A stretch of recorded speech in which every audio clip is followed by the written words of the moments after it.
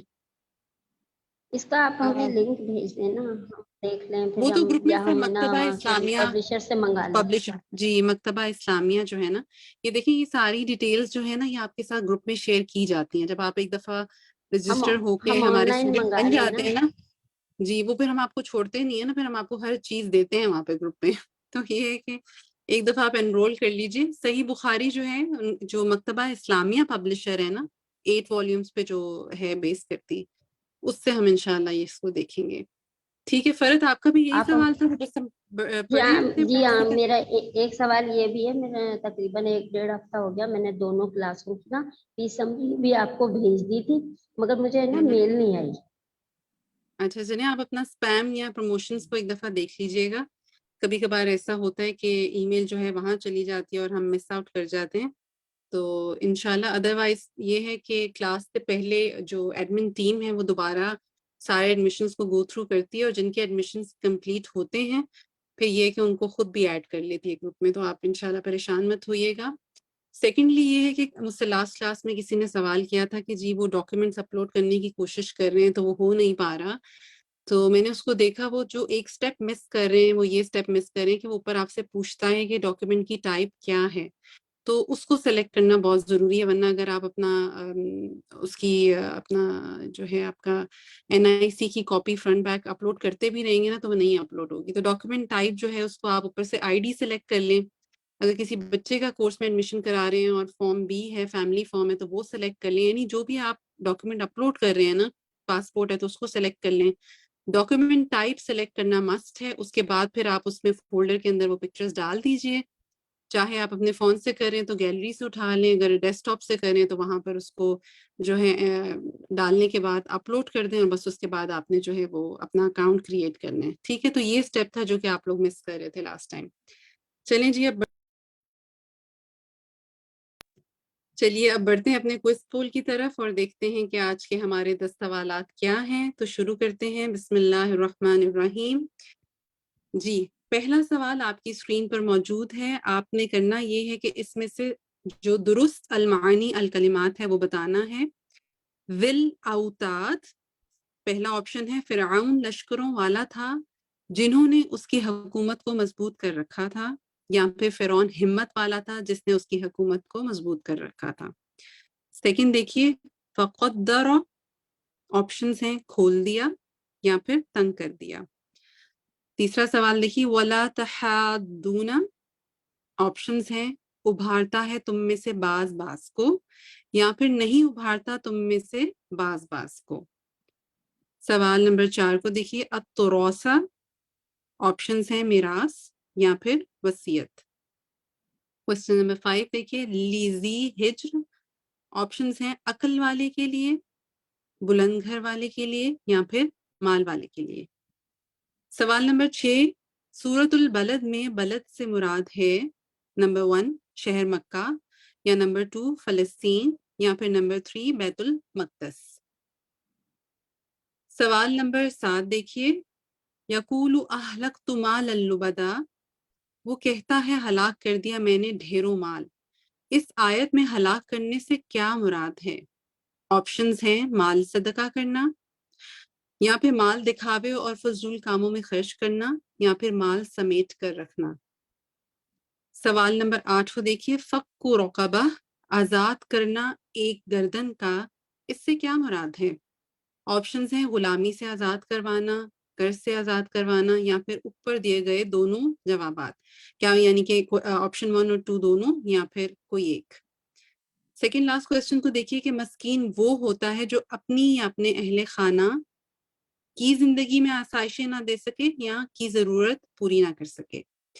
آخری سوال, علیہم نار مؤصدہ ان پر آگ ہوگی dash, fill in the blank ہے. آپشنز ہیں, بند کی ہوئی, یا بھڑکتی ہوئی, یا پھر لپکتی ہوئی. جی تو آج سب سے پہلے زونی ندیم نے کر لیا ہے, اور میں دیکھ رہی تھی کہ یہاں پر جو ہے آلموسٹ تقریباً جو ہے 40 پلس جو ہیں پرسنٹ ساتھی وہ کر چکے ہیں, اور الحمدللہ تقریباً جو ہے وہ کچھ ہی رہ گئے ہیں.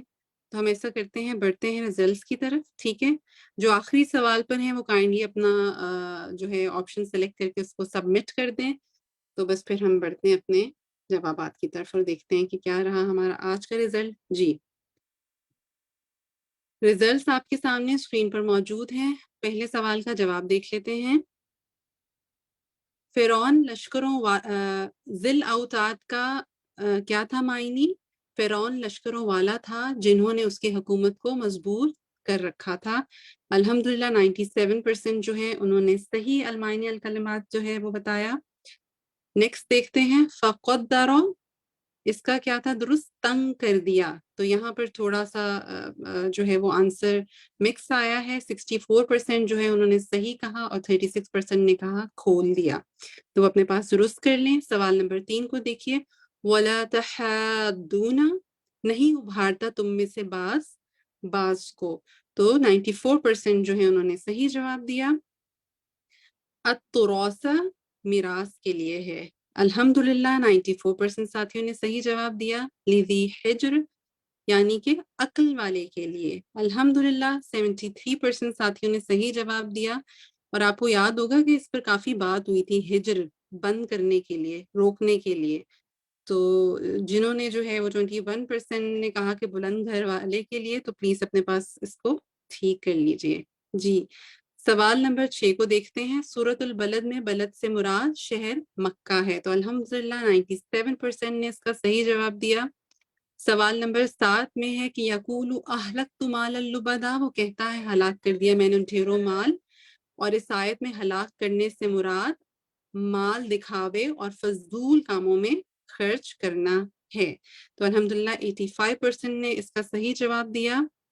فک رقبہ، ہم نے پوچھا کہ آزاد کرنا ایک گردن کا، اس سے کیا مراد ہے؟ تو جواب تھا کہ اوپر کے جو دونوں جوابات ہیں، یعنی غلامی سے آزاد کروانا اور قرض سے آزاد کروانا، دونوں شامل ہیں. تو اس کا صحیح جواب صرف 70% ساتھیوں نے صحیح دیا.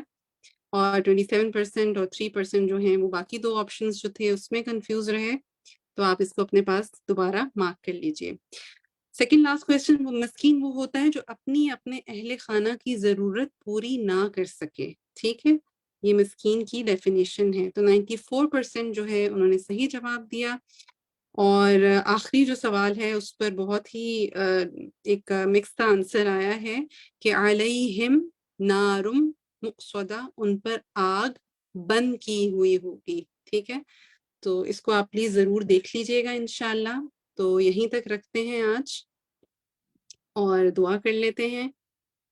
آپ کے کرنے کا کام اب یہ ہے کہ آپ نے انشاءاللہ جو ہے وہ جانا ہے اور اپنے پورٹل پر جا کر اپنی جو اٹینڈنس ہے اس کو آپ نے مارک کرنا ہے. ٹھیک ہے، اور آپ کے پاس جو ہے وہ ٹائم رات 10 بجے تک کا ہی ہوتا ہے. تو میک شور کہ آپ اپنی اٹینڈنس مارک کرنا مت بھولیے گا. دعا کر لیتے ہیں. سبحانک اللہم و بحمدک، اشہد ان لا الہ الا انت، استغفرک و اتوب الیک. السلام علیکم ورحمۃ اللہ وبرکاتہ.